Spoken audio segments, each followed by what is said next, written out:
Okay, you're recording? Okay, so first thing you want to do is check the voltage of the batteries. To check the voltage of the batteries, the negative part of the battery tester needs to go towards the black end of the balancing connector, all the way to the left. And you'll see it lines up 1S, 2S, 3S, 4S. 4S means we have 4 cells. So this is a 4-cell battery. And nominal voltage is 14.8 volts. And this particular battery, notice I have them numbered. This one is 15.3 volts. So this is not charged.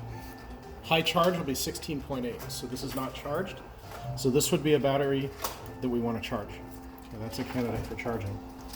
Now what I like to do, I'm a little particular when I charge, is I like to cycle the batteries. So if this one has been charged for a while, and this one you just charged, I like to run this one first, because that way it discharges it and that saves the life of the battery. You don't want to leave these fully charged for too long. It'll cause them to puff and it'll reduce the life of the battery.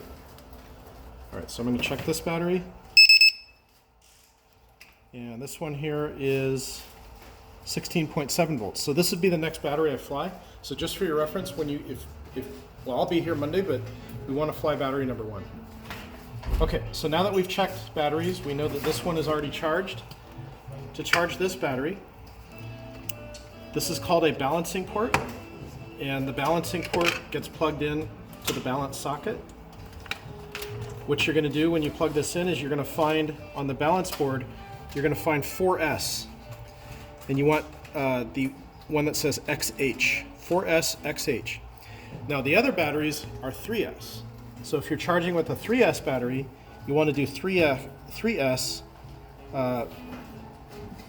XH. Okay, so that's the connector that you're going to use. Now it can only go in one way. So if you try to push it in and it doesn't go in like this way, just flip it around and all the way in. Okay, this is important. You must have this connected because it must be charging the battery, or it must be balancing the battery as you're charging it. If you don't balance your cells, you run the risk of having a cell explode on you, and that's not bad. That's not good. Okay, red goes to red, black goes to black. Red is positive, black is negative. You'll notice it's really hard to mess up a Dean's connector because they're oriented at 90-degree angles to each other. Just match up red with red, black with black. Go ahead and plug that in. Okay, now we're plugged in. Now on the charger, let me just go through with you how to set the number of cells. So the number of cells, you go to cells, and you can vary the number of cells. So if you're charging a 3-cell battery, go to 3S. If you're charging a 4-cell battery, go to 4S. This is a 4-cell battery. Okay, so enter. Next thing you want to do is you want to tell the charger the capacity of the battery. The capacity of this battery is on the side of the battery. It's 3,300 milliamp hours. So this is already dialed in, but if you have to change the capacity, you can do that by using the positive or negative keys, but this one needs to be 3,300. Okay, click enter. We don't really need to worry too much about setting. Okay, so that one is not necessarily to worry about. If you want to read the manual into what presets are, you can actually set up presets for different batteries, and it automatically stores the configuration of that battery. I have not set up presets yet, but it's not that hard to figure out. All you got to do is these are your presets for the different batteries you might be flying. Just go in and edit it, change the voltages and the capacities, and you're good to go. Okay, and so just verify before you start charging. 4-cell batteries, 4S, 3.3 amps. Basically what the charger will do, it'll charge at the same current as the capacity of the battery. So if it's 3,300 milliamp hours, that's 3.3 amp hours, and so what it's going to do is it's going to charge at 3.3 amps. Okay? Basically, it's the amount of charge that you can put in the battery for 1 hour's time. That's milliamp hours.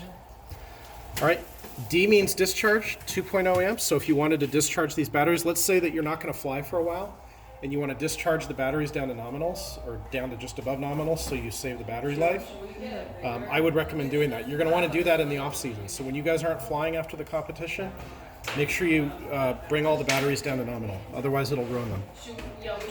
Okay, and I would select LiPo. So for battery type, you want LiPo. And for operation, for this particular operation, you want balanced charge. And then all you have to do is press start. Once you press start, verify that the voltages are correct, which it appears they are. They're within range. Temperature 0 degrees Celsius, which we don't have a temperature sensor hooked up here, so that's actually inoperative. That doesn't work right now. The current currently going into the battery is 3.31 amps. If it's putting in a current that's over the nominal rating in the battery, if it's like putting 4 amps in, you don't want to do that. You want to pull it off and reset everything. And then of course it shows us the temperature of the battery, 40 degrees Celsius, which is probably about 110 degrees. To see the balance status, if you want to see what the balance is on each individual cell, you can press balance. It'll show you each cell and its voltages. If you want to see a graph of voltage versus time, you can pull up that graph. And if you need to stop the charge at any point, you can press stop. Now the charger itself, when the battery is full, it's a peak charger, so it'll automatically shut off. You shouldn't have any problems. Now one final thing, you never want to charge a LiPo battery unattended, and it's always a good idea when you're charging a LiPo battery. I'll see you on Monday. It's always a good idea when you're charging a LiPo battery to put the battery in the charging bag, as you see here, and then close the flap and just charge it in there. That way, if it were to catch fire, the fire would be contained inside the bag and it wouldn't burn down your structure. So that's the basics of how to charge your batteries. Again, make sure you're charging at the proper current, proper voltage, correct number of cells, and always be safe with LiPos because they are very volatile if they puff up and the air gets to the battery and it catches on fire. So thank you very much, and I hope this was informational.